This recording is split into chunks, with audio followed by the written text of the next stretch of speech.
You asked for it. Here it is. It's a podcast from Apathetic Enthusiasm. This episode, we're talking about TV, old TV, and whatever else we feel like talking about on Apathetic Enthusiasm. Hello, everybody. Welcome to the program. Hello, everybody. I'm Brandon, and welcome to a show that we'd like to call Apathetic Enthusiasm. You know, Apathetic Enthusiasm, it's come a long way. Back in 1936, a lot of people, they meet in their speakeasies, and there were whispers down in them bootleg times about a movement. They called it a movement. Apathetic Enthusiasm was there, and it was lost to the annals of time for a long time. But we took it. Actually, Travis, I remember we haven't told this story before, but you actually found a piece of paper in your basement. It was old. It wasn't even paper; it was papyrus. Yes, that's right. That's right. Oh shoot. And on that papyrus, what for those who don't know, that's one of the earliest forms of paper, was written on there in tongues. There were like just a bunch of tongues actually, they spelled out letters. It was drawings of small tongues in the shapes of letters. Yeah. And it said Apathetic Enthusiasm will be a thing in 2015. And so it went. But anyway, Yep, that's the origin story. Thanks for listening, everybody. so I don't want to bore anybody with the details. Yeah. But needless to say, the ancient Egyptians. Here we in are, almost on 1936. our 100th anniversary of the concept. Yeah, welcome everybody. Welcome to the podcast. Where we talk about things. As that episode was starting, I was like, I've already got ideas for what we need to talk about. We need to talk about the new Fallout series. We need to circle back with an update on X-Men 97 because that was probably the most intense episode of animated storytelling I've seen in a very long time. I was so confident about those topics that I made the graphics for this episode in advance of us talking. And then as you were going on that spiel, my thought was, what if we just did a whole episode where Brandon just tells his rambling, nonsensical stories for like an entire hour, and we just leaned into it and that was the episode. It was like a meme episode. Look forward to that sometime in the future, folks. Bonus episode this fall. Bonus episode. That's right. Maybe that'll be next year's April Fool's episode. Anyway, this is Apathetic Enthusiasm. Thank you so much for joining us. You know who we are. If you didn't, you probably wouldn't be listening to this. But if you want to follow us in other places, like the social internet, you can do that on Twitter at Apathusiast. I'm at Jogomino. He's at Barnyard Cruise. You can find us on Facebook, facebook.com/Apathetic Enthusiasm Show. Email us your thoughts, your questions, apatheticenthusiasmshow@gmail.com. Instagram is apathetic_enthusiasm, and our website, apatheticenthusiasm.com. Thank you to those of you continuing to subscribe, thumbs up, comment over on youtube.com/apatheticenthusiasm. And a big thanks to the patrons at patreon.com/apatheticenthusiasm for supporting all of our content. Brandon. Yes. That's all of the things that are written down. That's not true. Yeah. That's not entirely true. But yeah, that's all the stuff that we have to say. So now it's what we want to say. Well, Travis, this is a tradition that we have here on the show. How are you doing?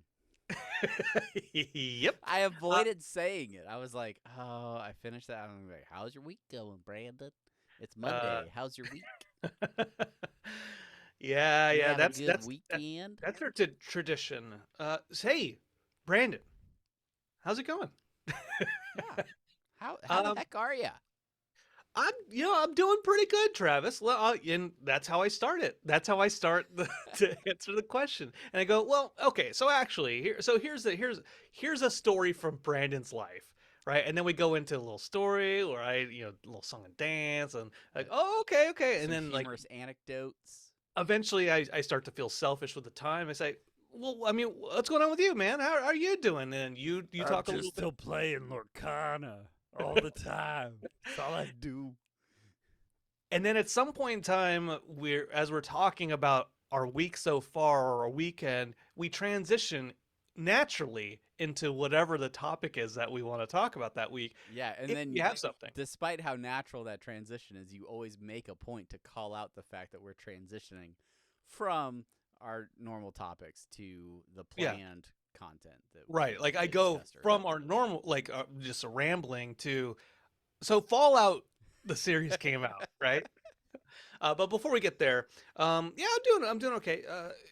At work today, oh, dude. So this morning, your place of business. This morning I wake up. I wake up at like 5, and I'm like, you know what? It's Monday. I'm actually feeling okay this morning. I'm feeling fresh.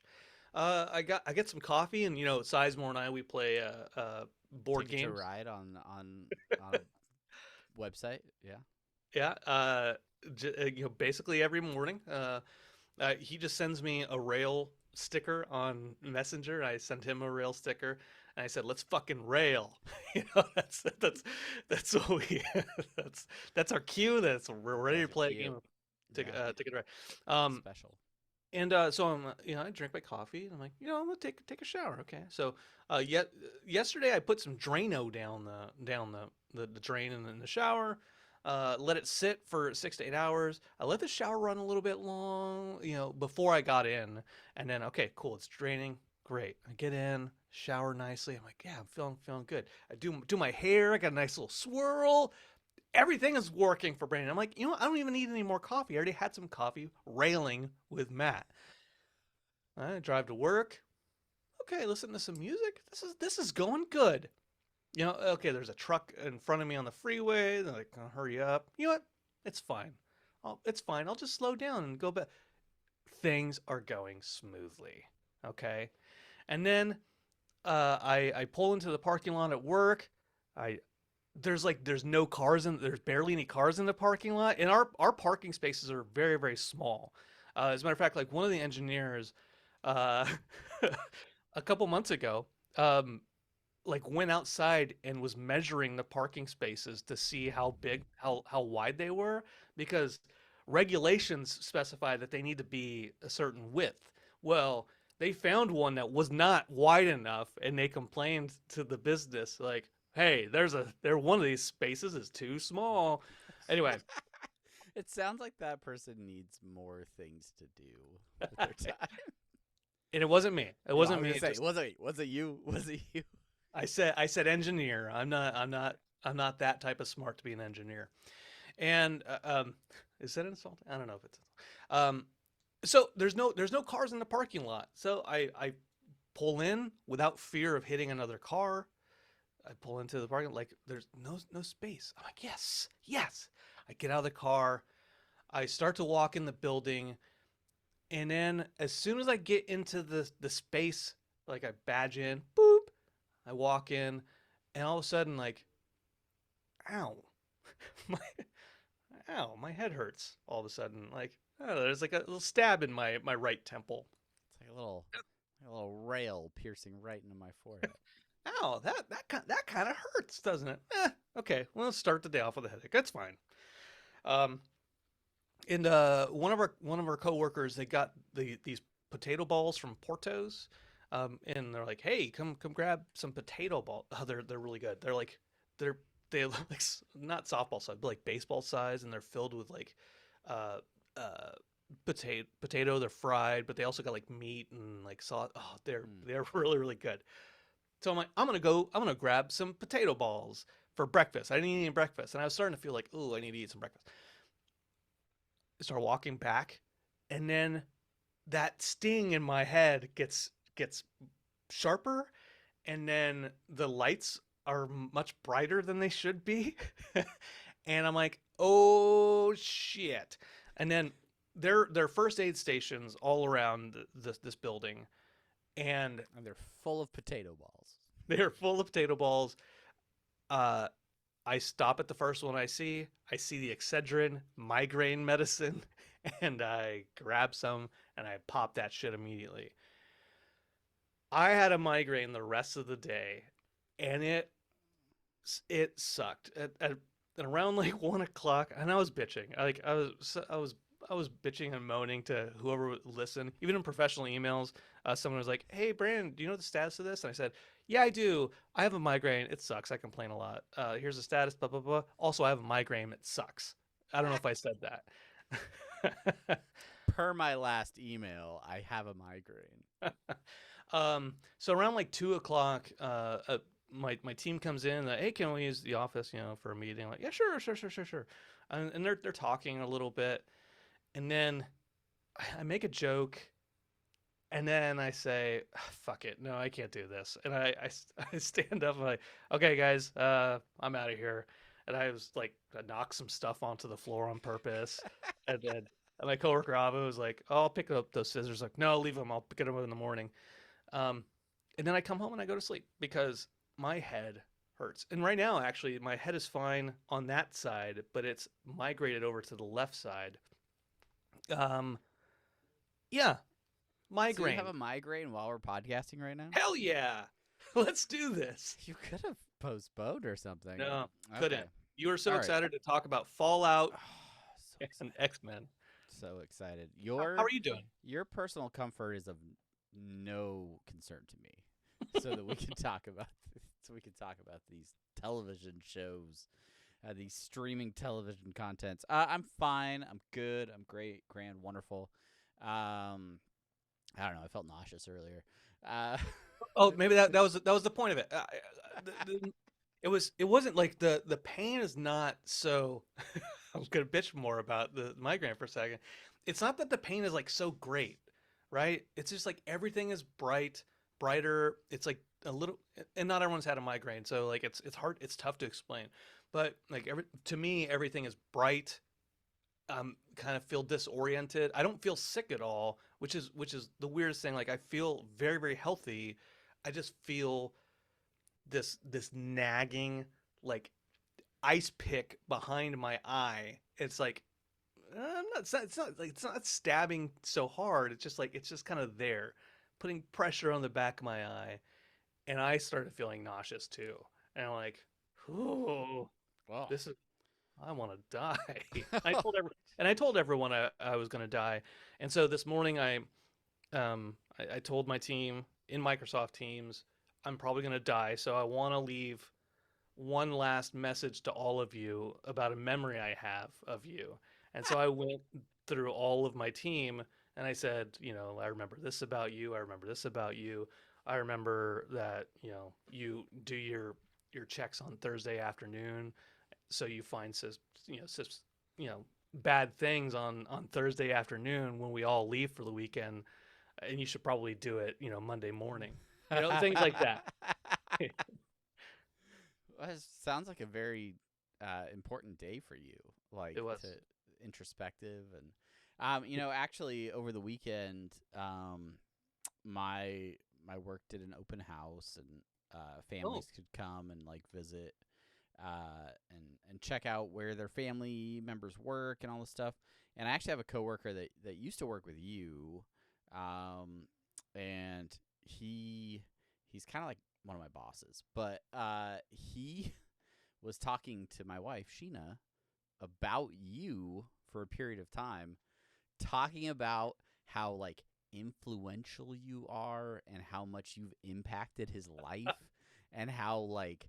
To this day, he still like thinks about you regularly and about how you approach situations and how you do things. And so like, yeah, just know how important those lasting memories are, Brandon. That your coy, joking little remembrances because you have a migraine. Those might stay with people for a long time. It may affect how they lead within their organizations for decades. Yeah. No, Travis, I sincerely, I want you to know that I appreciate you telling me this little story. and I appreciate you telling me live on the podcast. On the podcast, yeah, On the that's podcast. fine.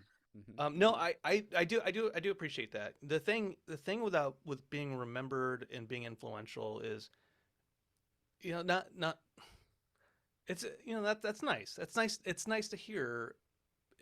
No one's very rarely are people gonna be like, hey, I remember you all the time. I think about you all the time. Yeah. You're influential in the way like that's You're the best. You don't hear all that time. Hear that all the time, and so it's flattering and it's appreciated because you want to know that you're doing something right in the world, in your actions, and you don't always get that feedback. Yeah, no, I completely agree. I work with a lot of people. I have a lot of people that I interact with on a regular basis. Many of whom I manage or I kind of like tell them what to do. Yeah. And so often I'm like, do people hate me or do they do they like me? Are they indifferent? Am I just like some random boss? Like, and I've gotten a variety of feedbacks from different folks. Generally positive for the most part. But yeah, it's weird. And it's especially weird to get those sorts of like feedback or comments directly or in person when someone's just like, that thing you just said or that anecdote that you shared in that meeting, that was really powerful. That really stuck with me. I really appreciate you and your leadership style. I'm like, can I leave, please? I was run finished away right now? 40 minutes ago. Why are you still talking to me about this? No, that's good. That's good though. It's like I'm assuming no one's ever said anything like that to me. Yeah, no one's ever said it. I'm gonna use an analogy, which is similar to this whole thing we're talking about is people sharing those things with us. Is we meetings on Zoom or Teams or things like that. When you don't have that like real time feedback, right? Sure. Yeah. You're talking, you're saying things. When you're in a room, you can see people nodding or dozing off or arms straight crossed. up asleep. I was leading a meeting and it got to the end. We're like, all right, around the room, anybody have anything? And we get to one dude that's just passed out. And everybody's just like, wow, okay, all right, we'll circle back to that one. You can see that when you're in a room with people and speaking to folks. When you're on Teams or Zoom or any kind of video chat, you don't always have that. Yeah. And so today, as I have a migraine, I have my team stand up on Mondays. I get around to like, hey, I have a migraine. It sucks. Sorry, everyone. And I'm like, but if you need me, just go ahead and give me a buzz.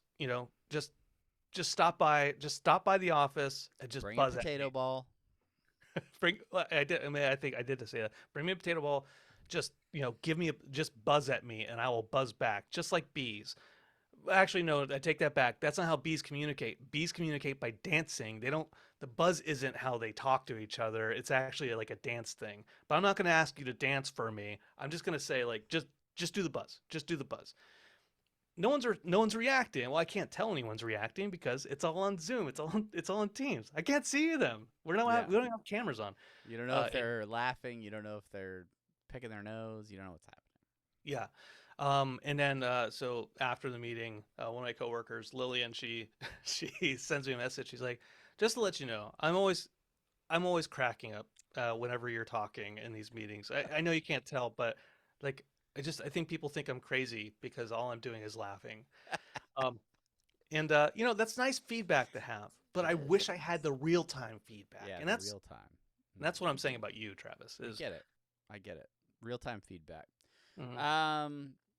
Yeah, what were we talking about? Bees don't communicate by buzzing. That's true. Yeah, and I think it's important that you should have all your staff members do a little dance when they come visit you in the office. Dance for me.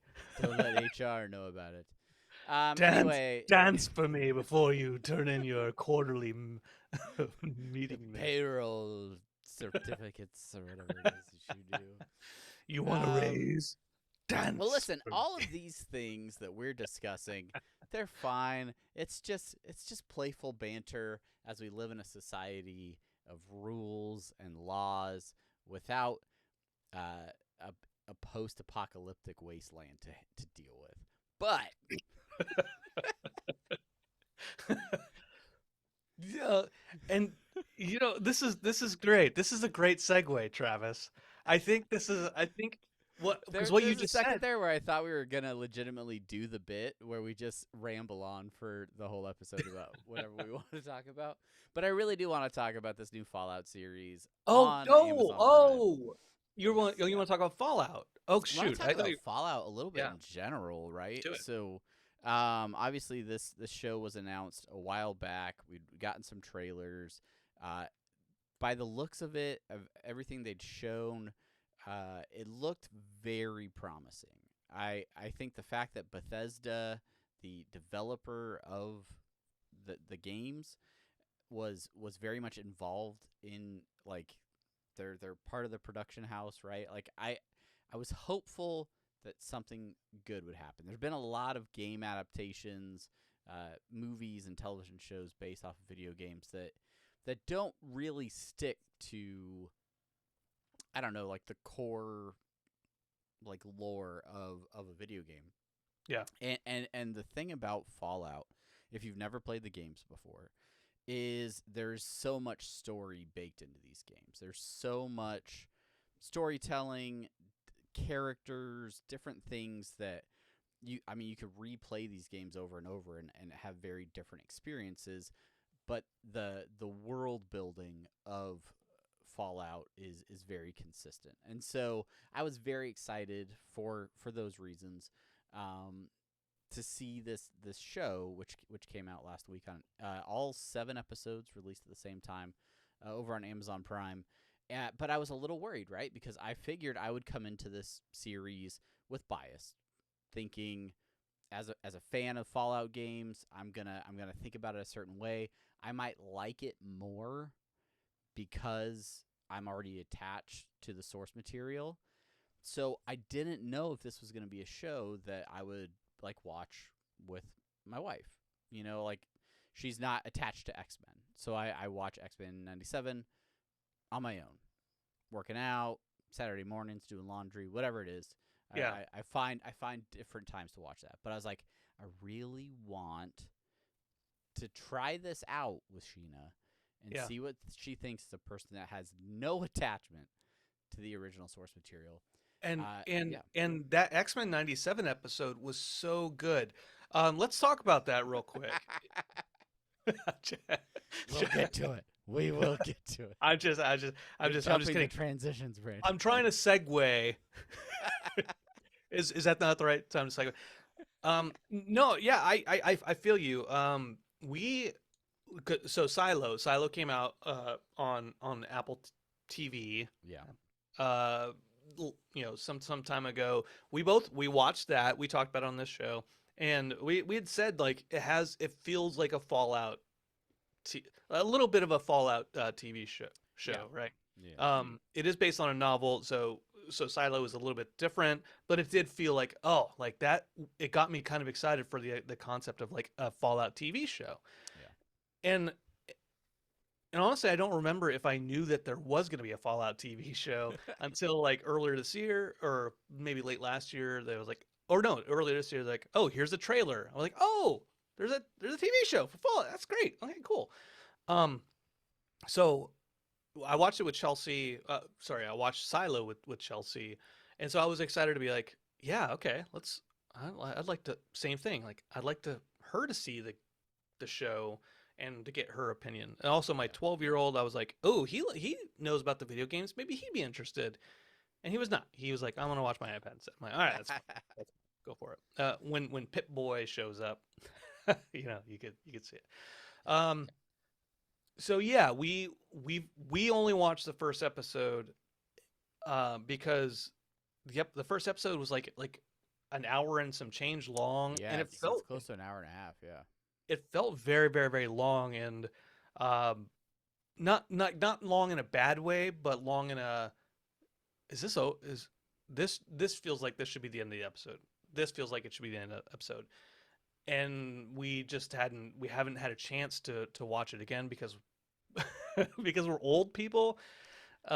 And it gets to be like 8 o'clock and we're like, I want to watch it, but I'm also really tired. Yeah. I'll probably fall asleep. Let's save it. So yeah, anyway, that's definitely how it was on Saturday, I think, when we were watching, I think, the 4th or 5th episode. And she was like, "Can you do one more?" And I was like, "I don't think either of us can do one more." And sure enough, like, we flipped it to like Saturday Night Live and we're passed out. Like before the end of Weekend Update, I think we were gone. I think we watched the first episode on Thursday. And so I have every Friday off. So I think we watched it on Thursday because John I'm playing John's campaign. Yeah. Just gotta drop that little nugget in every episode. But he canceled. He canceled on us on this Thursday. So I'm like, oh, you want to watch Fallout? So we watched that episode, and then like, do you want to watch another episode? We can't do it. It's too sleepy. So we went to the bedroom, and we effed like rabbits. There's a family channel. It's a family channel. Oh. We filtered like No. I popped on the TV, turned to HBO, and then I turned it to Twin Peaks Fire Walk with Me. And then I've got like 10 minutes into it, and I fell asleep. And then forced Chelsea, who doesn't go to sleep that fast, to watch Twin Peaks Fire Walk with Me. And she's like, "Brandon, why are you making me watch this?" Anyway, good stuff. Anyway, Fallout, the show. Fallout. That's the topic we're on. Yeah. So the first episode, which we've both seen, it is long, but it does, I think, a really good job, much like many of the Fallout games do, in establishing sort of the context for the environment. It establishes the idea of the vaults. With this introductory episode, it kind of establishes a lot of the factions that you would experience in some of the Fallout games, from vault dwellers to the Brotherhood of Steel, to the Raiders. What's the scientific one? The Enclave. The Enclave, as well as characters like ghouls and things like that. It does a pretty good job of introducing you to all of those things in a way that doesn't feel overly I don't know, like force fed. It does a good job of expository. Yeah. And so I was hooked after the first episode. There's so many nods to the game, whether it's the soundtrack, like songs pulled directly out of the soundtracks from the games, the names of food items, the names of books and comics that you find as you're exploring the wasteland. So many little just Easter eggs that, for somebody that's never watched Fallout, you're not going to pick up on them, and it's totally okay. But for someone that is a diehard fan of the series, it's just additional little nuggets that add to the enjoyment for the viewer. And I thought it was great. And by the end of the first episode, I heard those magic words that let me know that my wife is interested, and that is, do you want to do one more? And that's music to our ears for me. Yeah, exactly. You're right about all those little details. Like within like 5 minutes of the episode, you already see like one of the the floating robot helpers doing its thing. And it is really good. Chelsea watched it after the first episode. We talked a little bit about it, and she was like, "So is that what the games are? Like, is that what the game's about?" And this is a fun thing to explore, right? Is to say, like, Well, here's the thing about the games. Every game is different. Like every game, so these vaults, every different game is like a different area of the US. It's a different vault, and each vault has a different purpose, and that takes them in different stories and takes you on different adventures. Uh, so this, she's like, oh, it all takes place in Santa Monica.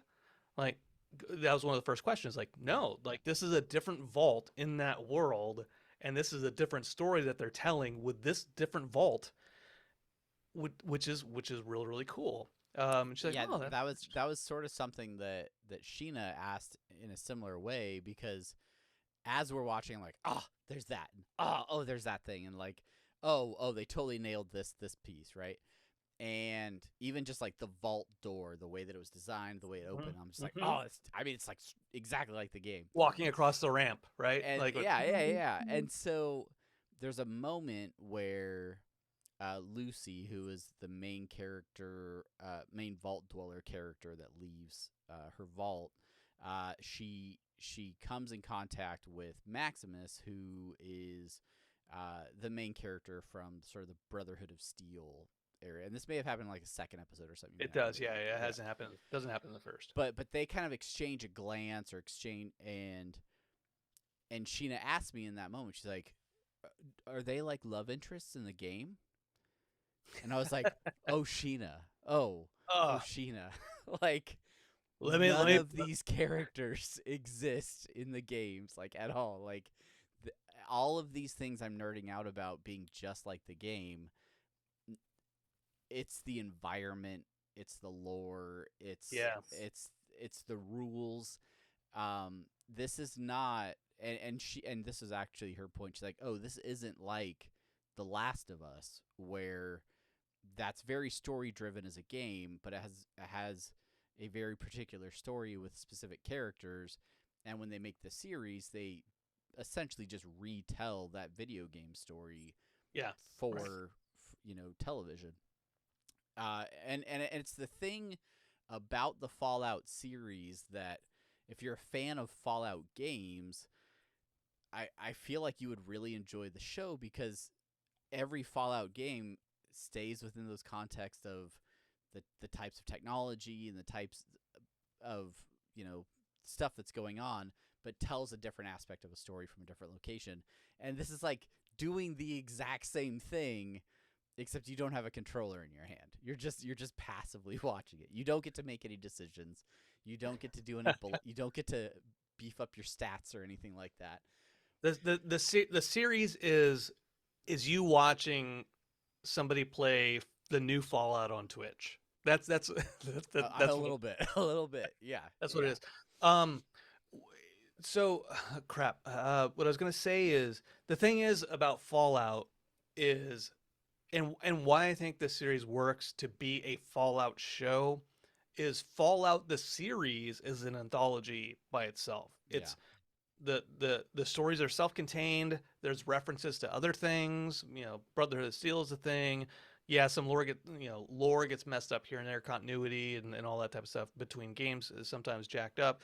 But by and large, the story is here in this universe of Fallout. And that's what the series does well so far. Is it's just an additional story within that universe of Fallout.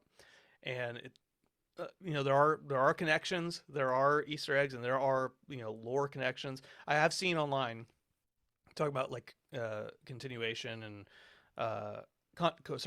continuity issues. Eventually there's like Fallout New Vegas is some of people's like favorite Fallout game of all time, and they're like, oh, the show messes up the continuity of Fallout New Vegas. How was this supposed to be canon? Granted, I saw it on Twitter, and there's just some horrible people on Twitter sometimes. Like, you stupid. Why you? God, you're such an incel. But Family channel. I really do like the show, and I am really excited. I have spoiled myself on what happens in the season, in some of the twists and kind of where they go with some things. and I'm fine with it because I'm still excited to see what happens next. But I do want to point out that they dropped all of the episodes, as you said, like seven episodes of the series right away, and that's why I can see the spoilers is because everyone has already seen all the episodes, and Unless they're old like us and they're still working through them. right. Yeah. They're talking about them. They're already like, IGN is like, oh, what does this mean? Yeah. And which I'm fine with, but that's like I've already seen some of the major changes. But for me, I don't care about that because I'm okay That's with. why I have to avoid social media for another week or two while I attempt to binge watch the rest of the season before my wife leaves town for a few days, and then I will be forced to not watch it without her. A couple other notes just from the additional episodes that I've seen. One aspect of Fallout that always tends to be a thing is it is a generally pretty open world game, and though you have a core storyline or main quest line that you're traveling on, there are a ton of side quests, a ton of other random adventures, random encounters that you have that may have nothing to do with the main storyline, but you're playing, you check it out, you play these other stories. And I feel like they've leaned into that a little bit with this show as well, where they're chasing down the main storyline, and then they like call it out. They're like, "Yeah, this is gonna be here, but we got to go do this other random thing." So, and then there's like a whole episode where they kind of go do something different because they need other materials or things like that. And so, I think that's cool because like they're embracing every aspect. I mean, obviously, there's not like. We haven't seen anybody like adjusting their stats, right? Or like, anything like that. But I still think even down to the story progression and the character progression of Lucy, the Vault Dweller, who starts out squeaky clean, and by halfway, through the first season, that vault suit is rolled down. She's got like some rusty armor that she's starting to strap on and stuff like that, and you just see that progression that you would see with your character in game as well. And again, if you have not watched the series yet, whether you are a fan of Fallout or not, I highly recommend checking it out because so far I'm really liking it. Yeah, I dig it. It's already renewed for a second season. Looking forward to that. The actress who plays the Vault Dweller is also, I have to confirm this, so I just want to let everyone know I don't know this is true, but I think she also does the voice of Jinx in the Arcana show, the League of Legends animated series. Which means that if that's true, she has been in 2 successful video game adaptations. Yes, she is the voice of Jinx in Arcane. Yeah, Arcane. Yeah, not Arcana. Yeah. I was thinking Lorcana. But yeah, good for her. Look at being in 2 successful video game adaptations. She's also apparently in the Invincible anime. Oh, she's one episode of Invincible. Yeah. And she's on the show Yellow Jackets, which I heard was good. Oh yeah. Chelsea liked Yellow Jackets. The other thing I'll say, 2 other things about Fallout is the power armor. Look, the iconic power armor. God, that Brotherhood of Steel looks bitchin' as hell. And in the first episode, when Maximus is being interrogated, and you don't even see the full power armor. You just see the power armor, like a portion of it, walking behind him, and you hear the gugum, gugum, gugum. And at one point in time, Maximus is like, he's not saying something, and then the power armor says, "Answer," in a deep, kind of robotic kind of processed voice. Yeah. I was like, that's so cool. I'm sitting there on the couch. I'm watching this power armor doing all these cool things, and in my head, I'm just thinking, how much filament do you think it would take to print full to scale power armor. More than I care to think about. More than I could print on my Ender 3, that's for sure. It'll take you a lot of filament and until now in Comic-Con to print all of that stuff out and paint it and sand it and all that. I think I do think about it though, like, because people ask randomly when you're talking about Comic-Cons or things like that, like, oh, if you were to cosplay, like, what would you cosplay? Would you cosplay what kind of character? I feel like a Fallout character is like such a good type of character to cosplay, because you could do a vault suit, but you could totally like destroy it and it would still be accurate, right? Yeah. You could mix and match with all kinds of like weird accessories, armor, rusted armor, stuff like that. You don't have to look like any specific character. You could literally be yourself and still be true to the source material. So I feel like and then like if you like 3D printed like a cool like Fallout gun or something like that. And like to me, I feel like that's a really accessible way to do, like if you put the time and effort into it, a really accurate and cool looking cosplay. I say two things a lot. Two things. At WonderCon, there was a General Grievous cosplay with somebody doing like with like the sticks and like, because Grievous has the backwards legs, like that's really, really cool. And then the other thing with Fallout is Fallout cosplay.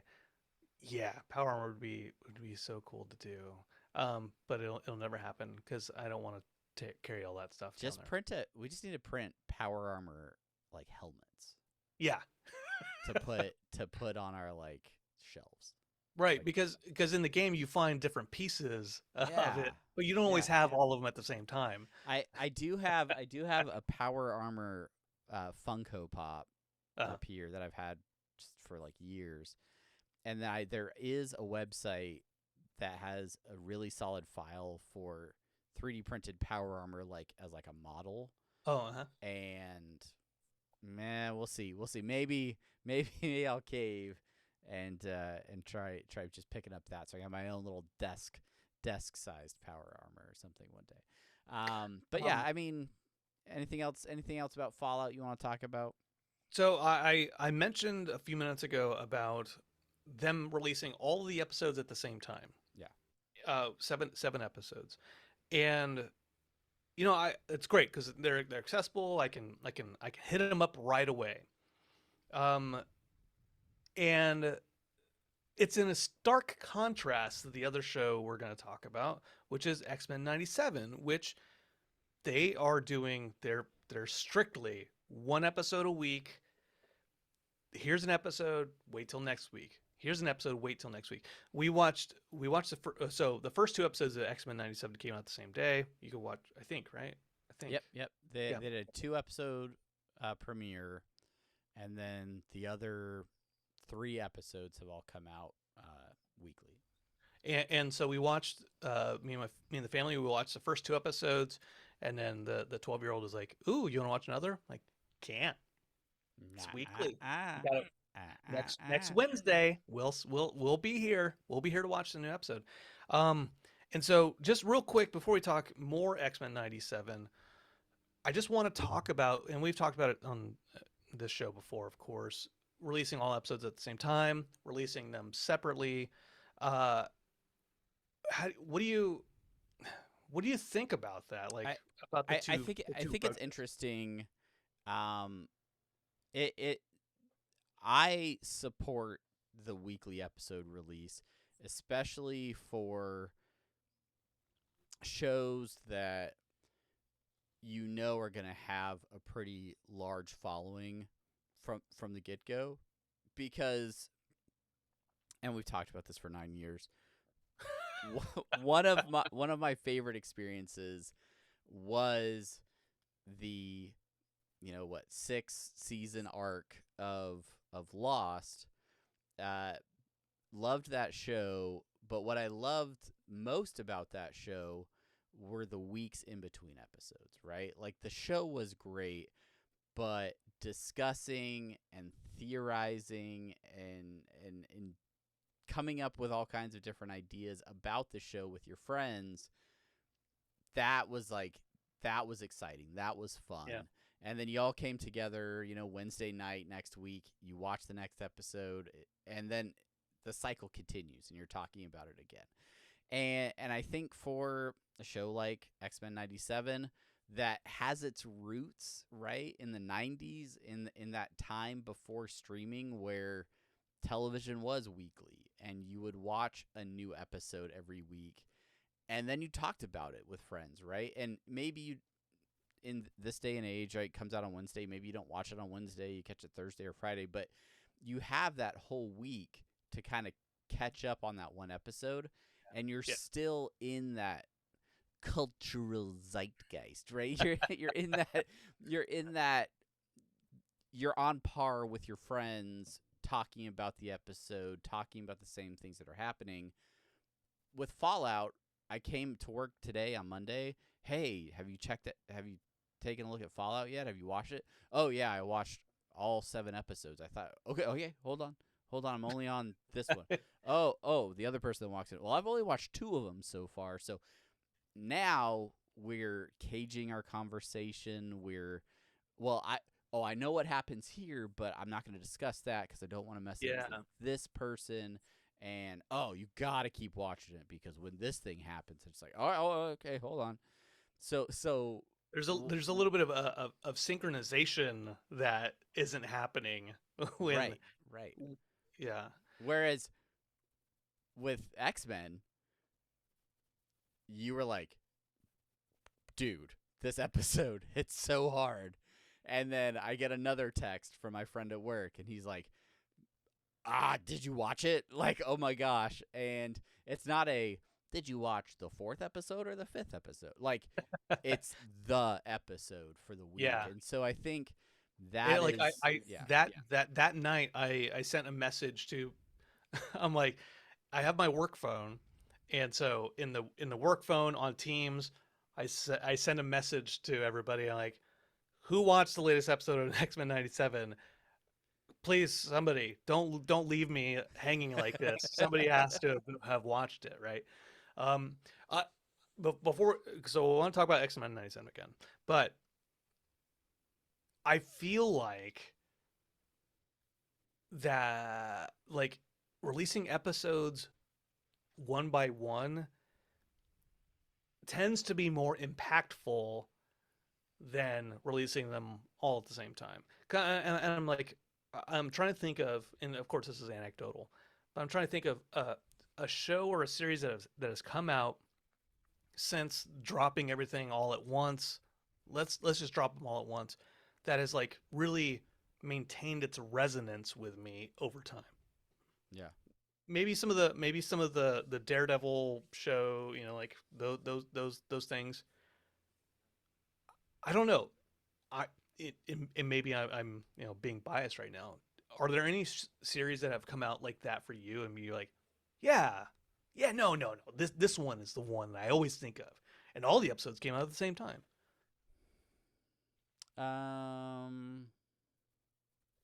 No.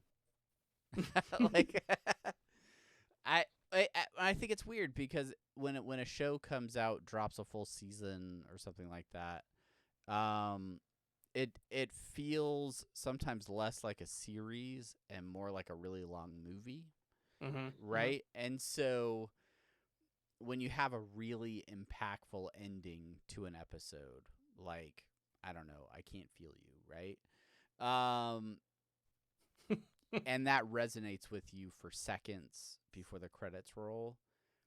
And then it resonates with you for hours afterwards as you're talking about it and sending out texts and desperately pleading with someone to finish the episode so you can discuss it. Yeah. And then it's resonating with you for days as you have those water cooler conversations and you bring it up on your, podcast days later. And you're like, and you're still thinking about it before, the next episode comes out 2 days later. And when you have the next episode immediately, that doesn't happen. It's like, oh wow, huge thing that happened at the end of that episode. Next episode. And you're not marinating in that tragedy, that loss. You're just continuing on with the storyline. And so I think in lines like that, the I can't feel you. You know, when something is really, really good like that and it's episodic, you can be like this morning before I went to work, somebody sent a message in the chat and was like, remember me, or remember my name, right? That's all they said. Remember my name. Yeah. And I was like, I responded, I can't feel you. And right now that's part of the zeitgeist. Like that's it has become a thing. It's a cultural conversation. Yes. We have had time to marinate on that. And all of us are like, holy shit, that episode went hard. All right. So enough philosophizing. Let's talk about X-Men 97, where we were and where we are now. So Travis, I want to caution folks, we're 50 minutes into this episode. If you are not caught up on X-Men 97, we are going to be discussing spoilerific details from the 5th episode. Remember it. So if you have not watched this episode, pause, stop, delete this podcast, whatever you have to do to go and experience this episode. If you are even remotely fond of the X-Men, I encourage you to go check this out. Like it is a phenomenal episode. I can't believe, like, just a couple weeks ago I was talking about how I wasn't sure I was going to be in on this show. That's right, yeah. And now I'm just like, holy, like, I have not felt like emotion like that from like animated superheroes in like such a long time. It was amazing. It was amazing. So I don't know. Tell me about your experience watching this episode. That is your spoiler warning, everybody. Okay, so episode 5, remember it. You know, when X-Men 97 was announced, you like me, and X-Men the animated series, we watched it in the 90s. Loved the X-Men. And the X-Men movie came out and all these types of things. And then finally in the X-Men movies, Sentinels came out in Days of Future Past, and I'm like, yeah, Sentinels, like one of my favorite X-Men villains, because they played such a huge role in the X-Men the animated series. When X-Men 97 came out, you see the Sentinels right at the start there. You're like, yeah, look at that. Oh, they're taking them out. Piece of shit Sentinels. Look how easy they are to fight. And then we get to this episode, and Cable shows up out of nowhere, in like just right after introducing him as a baby in episode 4. Yeah. And he's like, I'm sorry, Mom. And then he disappears into time. Oh, shit. Like, stop the music. Stop. And then he disappears. And then, like, oh, something bad's going to happen. Something terrible is going to happen. And all of a sudden, the Sentinel, like the Beetle Sentinel with 3 heads, comes out and is just eradicating Genosha. And you talk about emotion, like seeing all of these X-Men, like seeing a bunch of mutants get killed, like actually killed.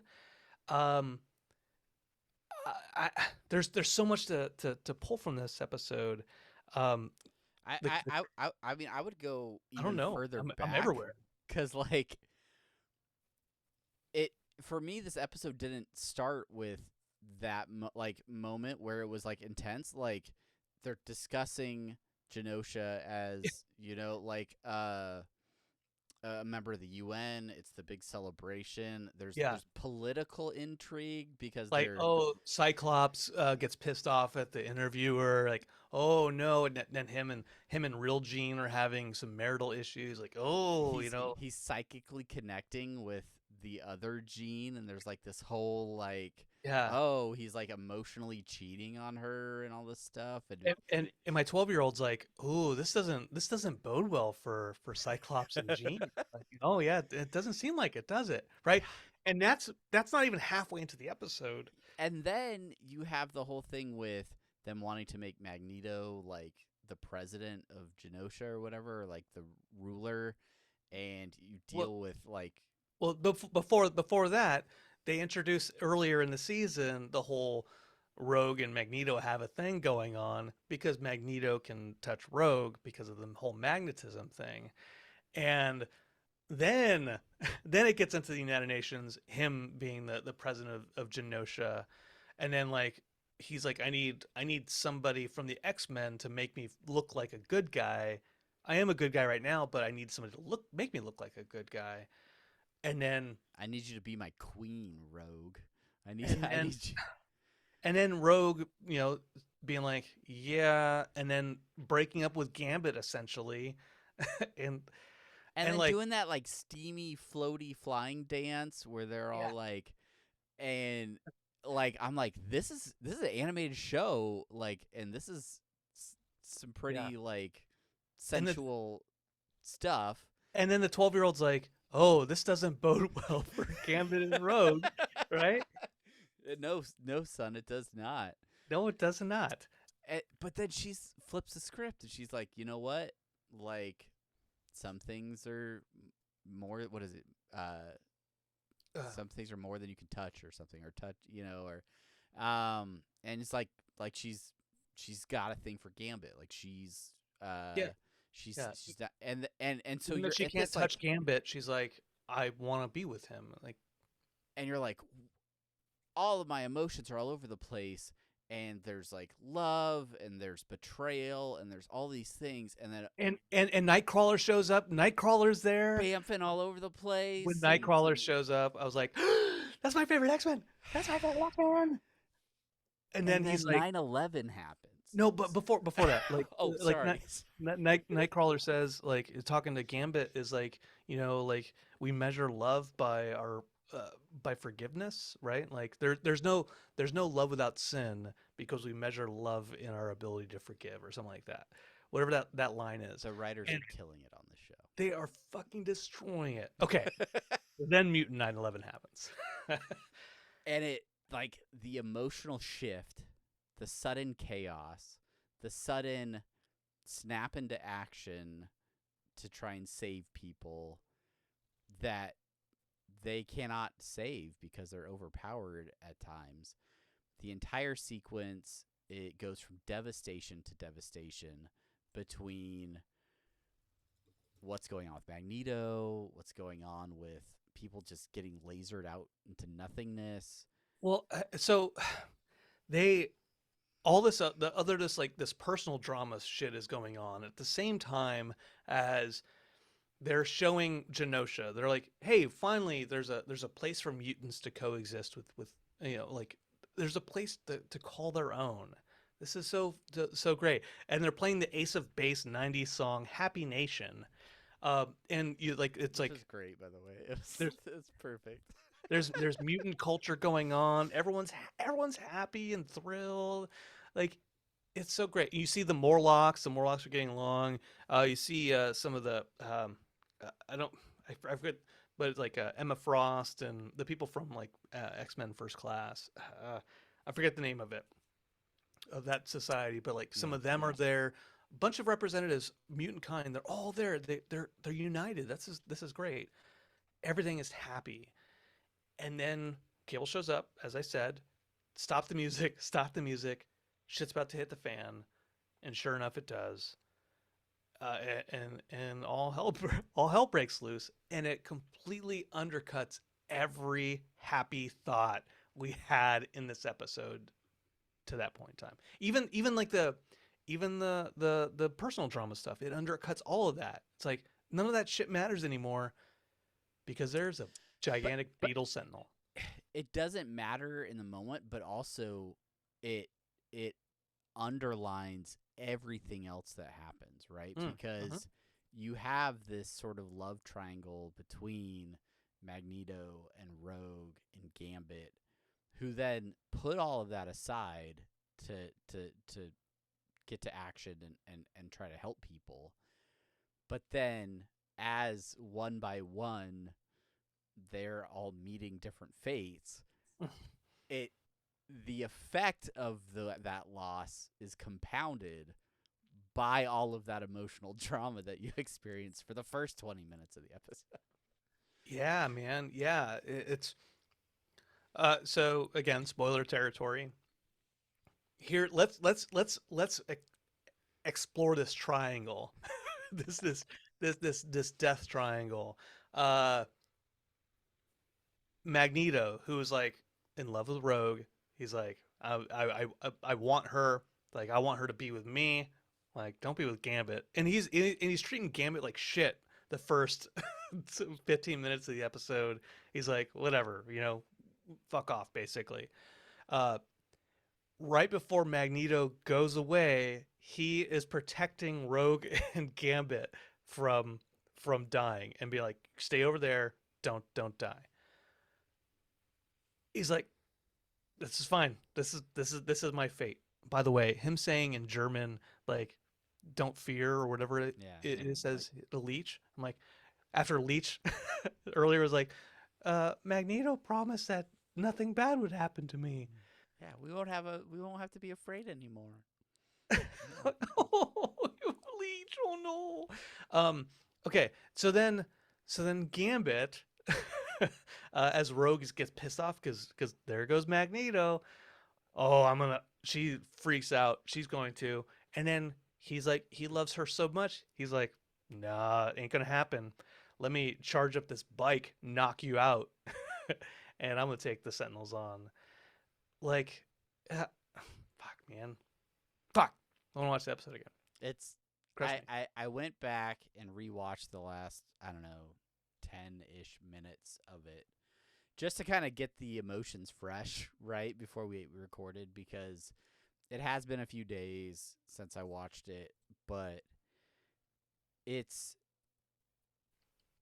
intense. The fact that we're what, 5 episodes into this reboot of the series, they're reintroducing characters, flipping the script where like Magneto's in charge of the X-Men in the first episode, and 3 episodes later he's dead, right? And then establishing this whole emotional love triangle with Gambit and Rogue, and then Gambit's gone. Like, so like all of these things that they're doing, it's got to be leading towards something. It's got to be leading towards, I think there's an overall story that they're trying to tell with this. Like, these certainly are not throwaway characters when they're, sort of like foundational characters out of the X-Men canon. So I don't think they would throw those characters away without some sort of cause. Like even Storm's kind of been taken out of the fight since the second episode of the season. And so something's happening, something's going on, but it is really interesting to see that they're not pulling punches, that they're not afraid to really go after some of these characters, and it increases the stakes, I think, of the show. And yeah, it just makes me really excited to tune in every week and see what's going to happen next. A couple things. So, one is the episodic nature of this one. They introduce Rogue and Magneto do they have something going on? And like, I know enough about the comics, but I'm not so ingrained where I know everything, all the history of all the characters. Yeah. So I didn't know what was going on with Rogue and Magneto. But for someone who's watching that, they're like, oh, is something going on? That's like episode 2, right? Okay. And then in episode 3, you start to see like, oh, where were they? They weren't in the danger room. They were doing something else, right? Oh, there's another seed. And then it pays off in the 5th episode. Like, if you were watching that week, if it was just all dropped at the same time, like, it may not have been as impactful because you weren't able to stew on it long enough to be like, what is going on with Rogue and Magneto? The second thing is, as far as stakes, would the original series, like Morph gets killed, well, gets killed right away, right? So like it sets up some of those stakes very, very early on, but then I don't remember there being as many stakes later in the episodes. I think they, then Morph comes back, he's with Mr. Sinister and all that type of stuff. So I think they had some of that stuff early on, but I'm glad that X-Men 97 is being like, no, this is real. This is part of the Marvel universe, the MCU. Which, by the way, Easter egg. Oh, the old Watcher sitting there watching the events of Genosha. You're gonna have a what if crossover or something? Yeah, I mean, this must be a major event if the Watcher is there to see what's going on. That's well said. Well said. Overall, this, I mean, phenomenal animated television. Just it's arguably some of the best Marvel content available right now. And if you're sleeping on it, one, if you listen to all of this and you haven't been watching it, shame on you. We told you. We told you to go watch it. We told you. But to all of you that are still here, yeah, hit us up after the next episode. Leave comments on this video. Hit us up on Twitter or wherever. Any of those social media stuff that we called out at the beginning. We want to know what you think. What are your thoughts? Is there anything you disagree with? Is there anything you think we're just too excited about? But love to hear your thoughts. If you're new here, of course, if you're a podcast listener, rate, review, do all those things. It definitely helps others to find the episode. We definitely appreciate that. YouTubers, all the things, like, subscribe, leave a comment. And that's going to do it for this episode. Thank you guys so much for continuing to follow this podcast. Until next time, I'm Travis. And I'm Brandon. Goodbye to you all. Bye.